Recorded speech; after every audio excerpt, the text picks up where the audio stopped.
I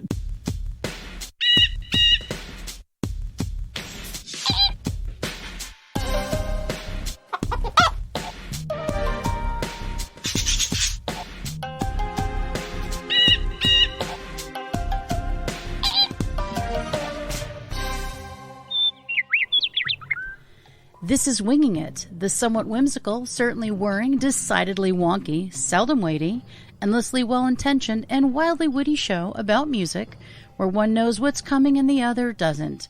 It happens in between both proper, usually, to ensure you can spend anywhere from 15 to 180 minutes with us every week. Who is us? Well, I'm Christina Baldwin, and we have David, also known as Professor P-Soop, right across the way here. He has no idea what we're about to talk about, and neither do you. So, the big reveal is coming momentarily, but David, how are you feeling today? Are you feeling nervous? Are you feeling confident? Are you feeling concerned? It's always a beautiful day in reality radio. That's true. That is true. So what will we be talking about today? Well, I'm glad you asked, or you didn't. We're going to talk about some rock songs that were written completely by accident.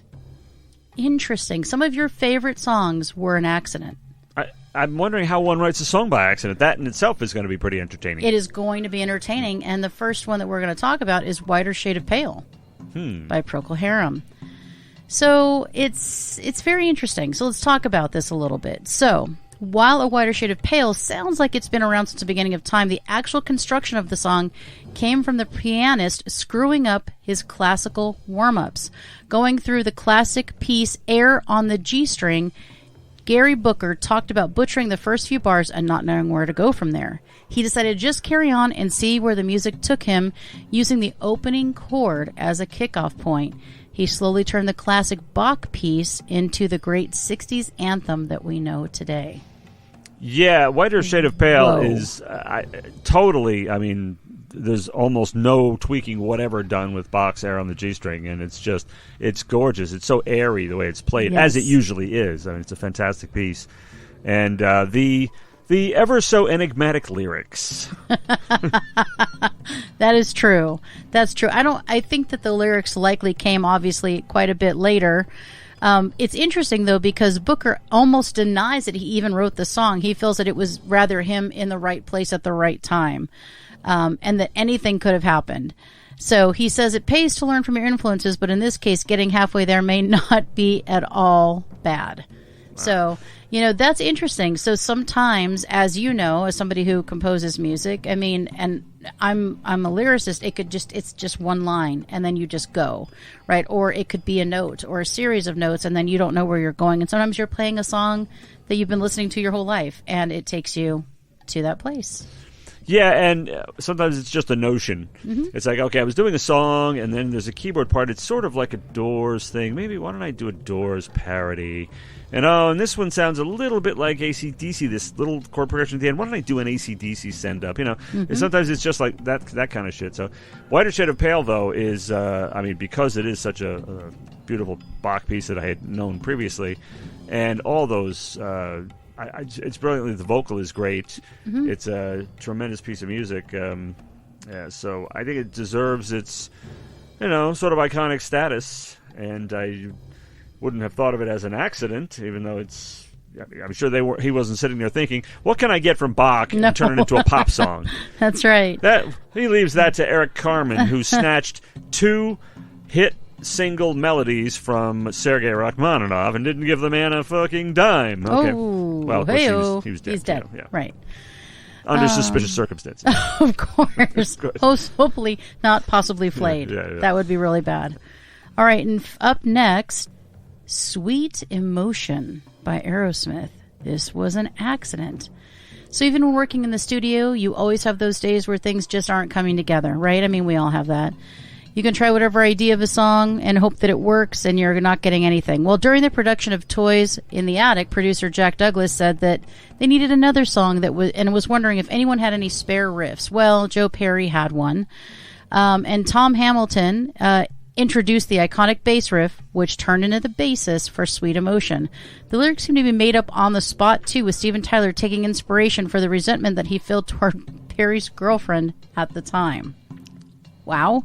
Outside the main hook line, though, nothing really changes throughout the song, only moving to a different key to give it more of a Zeppelin feel, in Tyler's own words.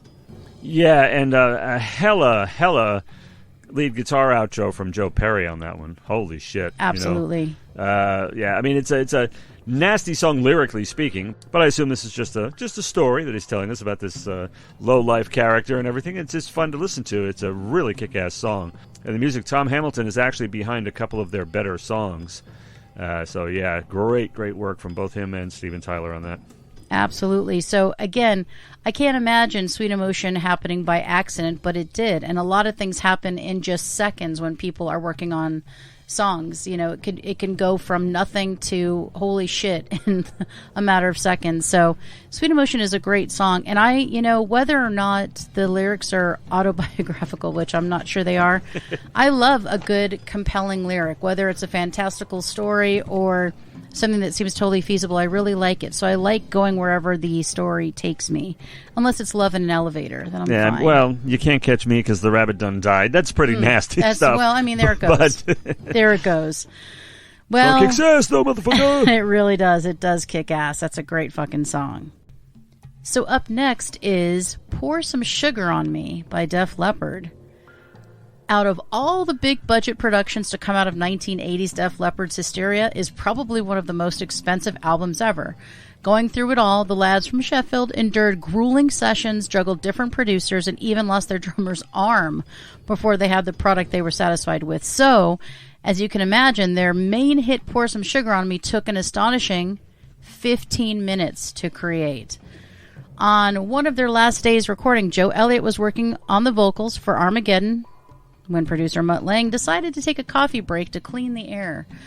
Having an acoustic guitar around, Elliott started to sing what is now the chorus for Sugar when Mutt returned and convinced him to turn it into a song. Wow. So that's quite something. Nice. And Mutt that Lange, is a huge song. Yeah, I got to Lange. tell you, some of these producers, I was thinking about this earlier today, that the impact they have, I mean, even if they're not actually writing the songs as they do in some cases, like Bob Ezrin, but even if they're not writing them, the impact they have with their visions. Mutt Lange is brilliant. Exactly. He really is. And of course, look what he did. He was right with Pour Some Sugar on Me was a big hit. Right, and Rick Rubin, just think of what they do. They change everything. It's understand. I mean, I can believe it was recorded in 15 minutes because it is so loose, but it's kind of flawless too. So you wouldn't think it would be, just some ragtag jam thing, but it's very spontaneous, and it's a cool track. It's a cool ass track, and it's a possibility that there will be hearing more about Def Leppard soon. I don't know. Interesting. Yeah. Well, I'm not sure that they recorded it in 15 minutes. I mean, the production of that song is crazy. I think they wrote it in 15 minutes. Wrote it in 15 minutes. Though. Yeah, because I think the production is pretty rock solid on that song. It's very slick and corporate. It's very nice.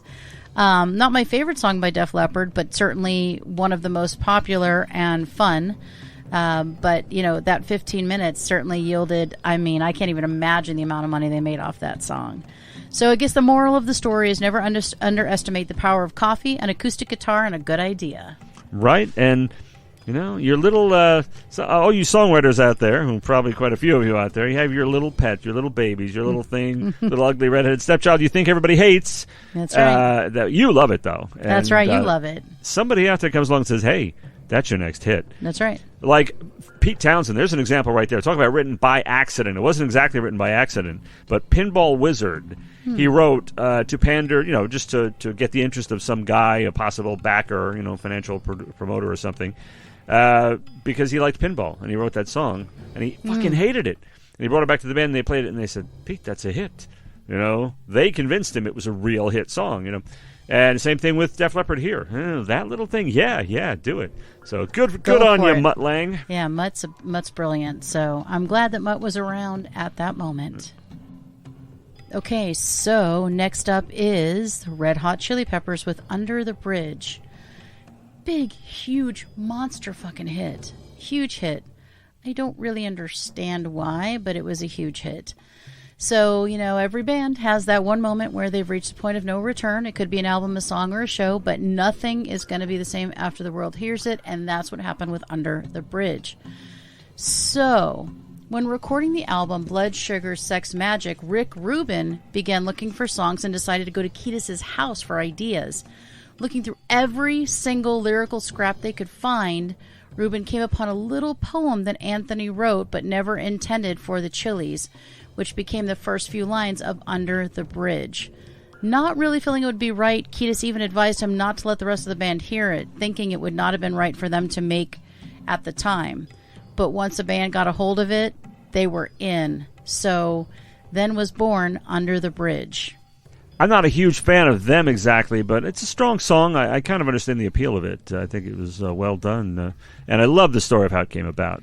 Yeah, I love that. You're just looking through all the lyrics you have to try to find something that's salvageable. And I think I've told you this before. Whenever I write lyrics, usually I have to finish them at that moment, or I never finish them again. I just don't. I don't go back. I actually have a file called Awful Songs with Salvageable Lyrics. Just like songs that are total crap, but there's like a line or two that can be rescued. That you like. Yeah, that you like. But, you do things like that as a creative artist. Yeah, I think it's interesting, and, when you're trying to finish an album, that's like the worst. Like, you feel like, I'm not quite done yet. I'm almost there. But then you're thinking, I need one more thing. And maybe you're not necessarily looking for a hit. I mean, I don't know that the Red Hot Chili Peppers were like, oh, we're going to find a hit, or that Rick was like, oh, let's find a hit. He's just like, we're looking for something to finish the album. So it's interesting because I think that happens a lot. You're like, oh, we need one more of this kind of song, or we need one more thing. And whether it's lyrics or somebody going back, like you said, and listening to little snippets of things they played and recorded, which is why I am a huge advocate for people recording when they're just fucking around, when they're just, warming up, when they're just playing stuff. You never know what you're going to get. And I keep every little bit of writing that I do, whether it's one line or like 16 lines, I just keep it. I may never do anything with it, or I may be inspired by it later. Usually not. In my case, it's in my phone. There's all these audio files, Just like new riff, cool riff, punk riff, questionable riff, Questionable riff. But you keep it. Lame riff, Because you never know when you might want to use it, or it could inspire something great. Yeah. So, this might shock you. Bohemian Rhapsody. So, the entire construction of Bohemian Rhapsody just seems to defy any standard definition of what a song is. I absolutely agree. And I fucking love this song for it. Where else are you going to find a rock song that goes from ballad territory to operatic sections to stadium rock in one go? Well, you're not going to find anything else. I mean, it's really a one-of-a-kind song. You're not going to find that in an entire career of a lot of bands. Yeah. There's no way, especially in one song, right? Yeah. I mean, even though Queen had flirted with the prog rock skills in their early days, Bohemian Rhapsody was never supposed to exist the way it is today. When Freddie first started to put the tracks together for A Night at the Opera, the individual pieces were all meant to be separate songs to include on the record. And when it came to crunch time, he kind of seems to have thrown them all together. Though the initial concept might have been out of frustration, they did manage to move the moon and stars, of course, as we see in that movie, to get it where it is today, holding the record for one of the most expensive single songs ever created in the UK. Even if you have no idea how Galileo plays into things, this brainchild of 3 different songs is what made Queen the musical superhumans you know them as today. And before we go on, I want to thank whatculture.com for this excellent article. So are you surprised by that? Believe it or not, as a lifelong Queen fan, I actually had never heard that before. I just thought it was that he set out to write this, sweeping epic thing, and through the stadium arena rock and back a little bit of a reprise at the end. I would have assumed it was meant that way. No, I didn't know that. I know songwriters do their own little medleys, like Lennon and McCartney, Abbey Road Side 2. Let's just throw a bunch of songs together. Or Edgar Winter, who composed the huge hit Frankenstein by himself. He calls it Frankenstein because that's what he felt like, putting all these different parts of music bits that were just lying around. Yeah. And they seem like they belong every bit as much as Bohemian Rhapsody. For sure. So accidents will happen, and it's a good thing. Yeah, but this is, to your point, a little Frankenstein. I mean, putting all of these together in one song, and then getting people to play it, right? Because it's so unconventional. It's so incredibly different. to get people to play it. And as you saw, I mean, their label pushed back on them, and eventually they got people to play it by, saying, oh, this is mysterious, this is forbidden, you should play it. And they did, and then it was a huge hit. And they would not have felt that way about I'm in love with my car, No. Yeah. Oh, my God. No. So it's very interesting, but he did it out of frustration. Well, more artists should be that frustrated, because what a masterpiece, what a one-of-a-kind stroke of genius. So very interesting. I was shocked by that, too. So lifelong Queen fan, but had no idea. And I'll bet Somebody to Love was deliberate, because that obviously sounds like it was started from, intended to be together from the start, because it doesn't change all that much. It's like a straight gospel thing, but it is sort of that Day at the Races version of Bohemian Rhapsody, at least with that sweet guitar solo in the middle. So, yeah, Freddie Mercury, just genius. What can I tell you? Absolutely. What can we say? Were there some that you think, because we're getting close to the end here, were there some that you think could be on this list? Well, the Eagles' Life in the Fast Lane was not really intended to be a song. Oh. Joe Walsh was just playing that riff. And just, they were getting ready to rehearse and everything, and he was just playing that, and like, whoa, wait, what is that? What is that? What is that? Yes. Play that again. He said, just something I just made up today, and they started bump, bump, bump, bump, bump, bump, throwing in some drums and some bass, and it just kind of evolved very shortly as a big, big hit for the Eagles. And, I mean, Hotel California, Life in the Fast Lane is, it's one of the defining songs of the album, For sure.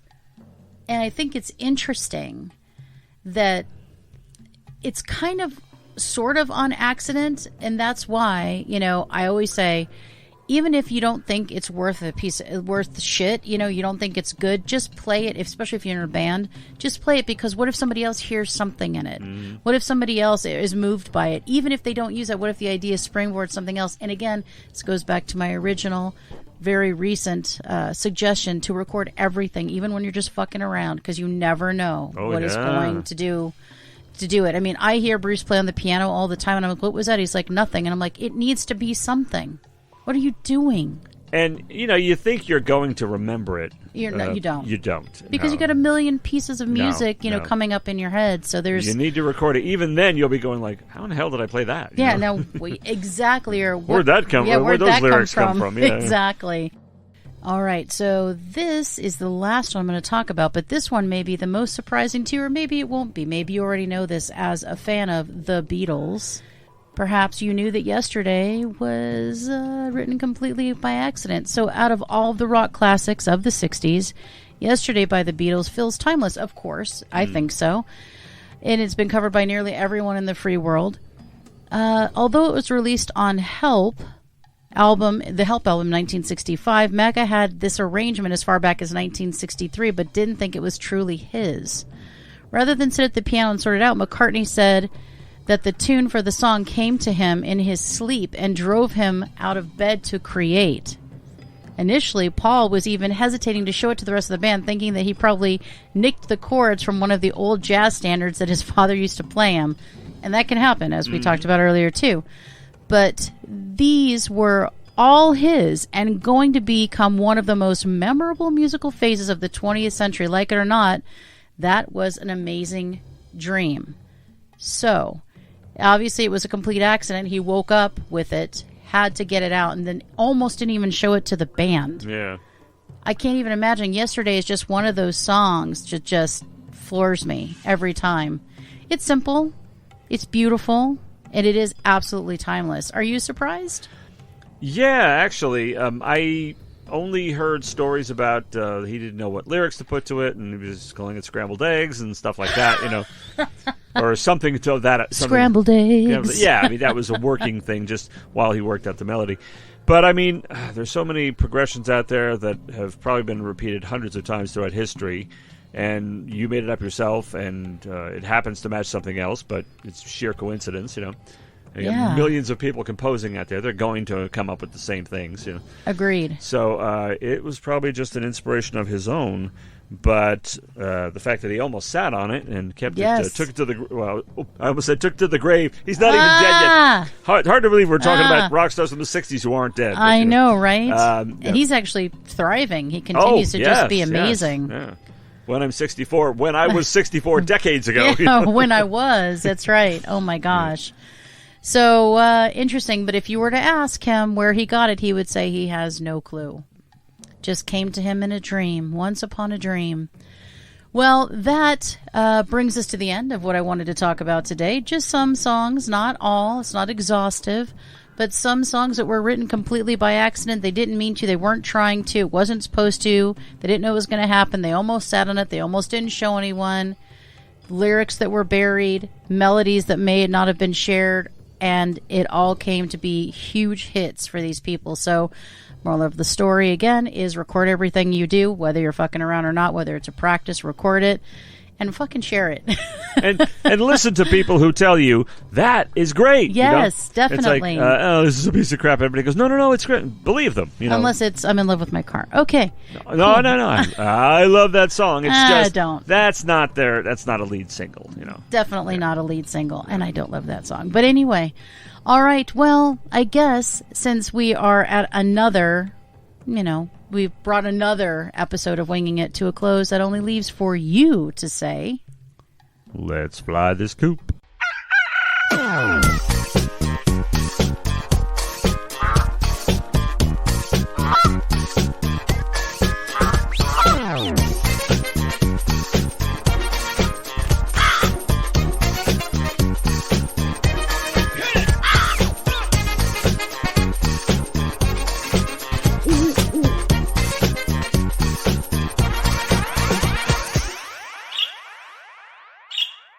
This has been Birds of a Feather on What the Flock Radio.